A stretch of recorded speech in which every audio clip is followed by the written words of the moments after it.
வாழ்க வளமுடன். ஸ்ரீ குமரன் ஜோதிடம் உங்களை இருக்கரம் கூப்பி அன்புடன் வரவேற்கிறது.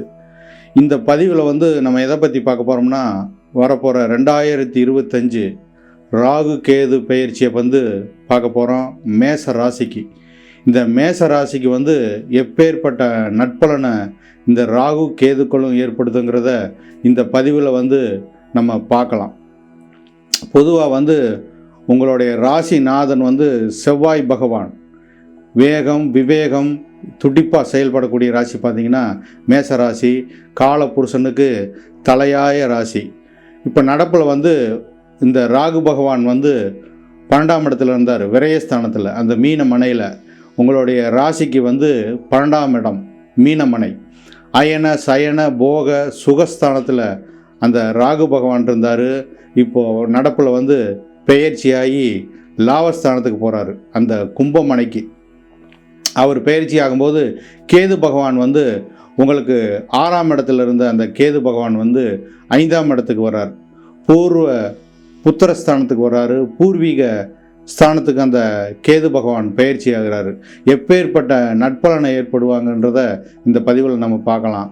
பொதுவாக ராகு கேதுகள் சேனட் பிளானட் சொல்கிற இருள் கிரகங்கள் நம்மளுடைய அவங்க எந்த வீட்டில் அவங்க ஆக்கிரமிப்பு பண்ணுறாங்களோ அந்த வீட்டு அதிபதியை போல் அவங்க செயல்படுவாங்க.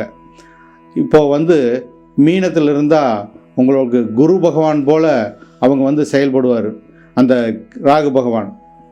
அதே மாதிரி சனியோட வீட்டில் அந்த கால புருஷனுக்கு லாபஸ்தானத்தில் சஞ்சரிக்க போகிறாரு. உங்களுக்கு 11ஆம் இடமானனால வெற்றியை தரப்போகிறார்.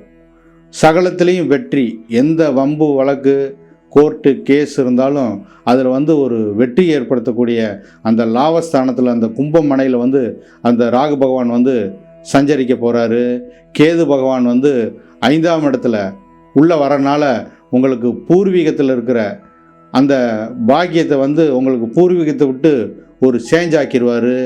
புத்திர பாக்கியத்தில் புத்திரர்களால் ஒரு சிறு சிறு தடங்களை ஏற்படுத்தினாலும் உங்களுக்கு சூரியன் புத்திர காரகன் சூரிய பகவான் அவருடைய ஒளி தகுந்த ஒரு ஒளி கிரகமான சூரியனோட வீட்டில் ஒரு இருள் கிரகம் இருக்கும்போது பார்த்திங்கன்னா உங்கள் மனசில் ஒரு இனம் புரியாத ஒரு சஞ்சலப்பு இருக்கும். 5ஆம் இடம்ங்கிறது நம்மளுடைய ஹார்ட்டை தீர்மானிக்கிறது. பூர்வ புண்ணியஸ்தானம். உங்கள் பூர்வ புண்ணியத்தில் ஒரு இருள் கிரகம் உள்ளே வரும்போது பார்த்திங்கன்னா உங்கள் மனசில் ஒரு இறுக்கமான தன்மை இருக்கும். எதுலேயுமே பூர்வீக சொத்து இருந்தாலும் அதில் இருக்கிற ஒரு வம்பு வழக்குகளை அந்த கேது பகவான் உண்டாக்கினாலும் ராகு உங்களுக்கு 11ஆம் இடத்துல இருக்கனால எதுலேயுமே வெற்றியடைய வைப்பார். உங்களுடைய ஜாதகத்திலையும் தசா புக்தியை பார்க்கணும். எந்த மாதிரியான தசா புக்தி நடக்குது அப்படிங்கிற அடிப்படையில் தான் உங்களுக்கு செயல்படும். கோச்சார பலனுங்கிறது ஒரு 20% தான் நம்ம எடுத்துக்கிறணும். இலையில் பரிமாறப்பட்ட ஒரு ஊறுகாய் போல தான் நம்ம அதை எடுத்துக்கிறணும். பொதுவாகவே நம்மளுடைய தசைகள் தான் நம்மளை தீர்மானிக்குது. நம்மளுடைய ஜாதகத்துக்கு யோக தசைகள் நடந்தால் வலுவாக அந்த ராகு பகவான் அந்த காரகத்துவத்தை நம்மளுக்கு வலுத்து செய்வார். பொதுவாக உங்களுக்கு குரு தசை நடக்குதுன்னா உங்களுக்கு எல்லா பாக்கியத்தையும் அந்த ராகு பகவான் உங்களுக்கு வெற்றி மேலே வெற்றியை ஏற்படுத்தி கொடுப்பாரு. அதே போல் சந்திர தசை நடப்பில் இருந்தால் உங்களுக்கு ஒரு அழகான ஒரு 4ஆம் இடம் வீடு வண்டி வாகனம் வாங்கக்கூடிய பாக்கியத்தை உங்கள் ராகு பகவான் ஏற்படுத்துவார். அதே போல் உங்கள் ராசிநாதனான செவ்வாய் தசை நடக்கும்போது உங்களுக்கு அற்புதமான பலாபலன் நடக்கும். சூரியன் உங்களுடைய பாக்கியாதிபதியாக வர 5 குடையவனாக வரனால சூரிய தசை நடக்கும்போது எல்லா பாக்கியத்தையும் நீங்கள் அனுபவிப்பீங்க. பூர்வீகத்தில் இருக்கிற நட்பலனை அனுபவிக்கக்கூடிய ஒரு வெற்றி ஸ்தானத்தில் ராகு வரும்போது உங்களுக்கு அருமையான ஒரு பாக்கியத்தை ஏற்படுத்துவார். அது ஜாதக அடிப்படையில் என்ன மாதிரியான தசா புக்தி நடக்குதுங்கிறத நம்ம அதை ஆராய்ந்து பார்க்கணும். அந்த அடிப்படையில் உங்களுக்கு சிறப்பான நட்பலனை ஏற்படுத்தி கொடுப்பார் இந்த ராகு பகவான்.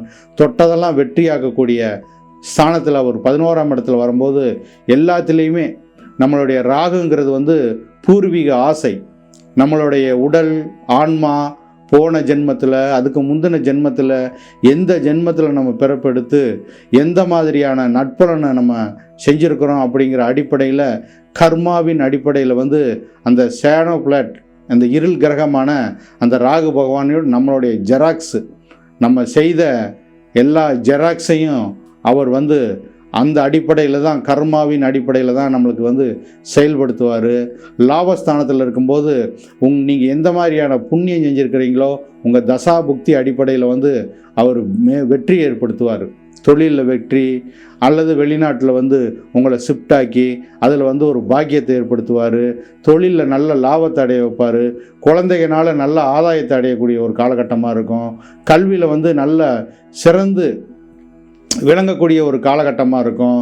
தொட்டதெல்லாம் வந்து தொடங்கக்கூடிய வருஷமாக இந்த வருஷம் அமையும். உங்களுடைய தசா புக்தியின் அடிப்படையில் மேச லக்னத்துக்கு வந்து யோகமான தசைகள் வந்து நம்மளுக்கு நடக்கும்போது வெற்றி மேலே வெற்றி வந்து அது கைகூடும் என்று கூறிக்கொண்டு இந்த பதிவை இத்துடன் நிறைவு செய்கிறேன். வாழ்க வளமுடன்.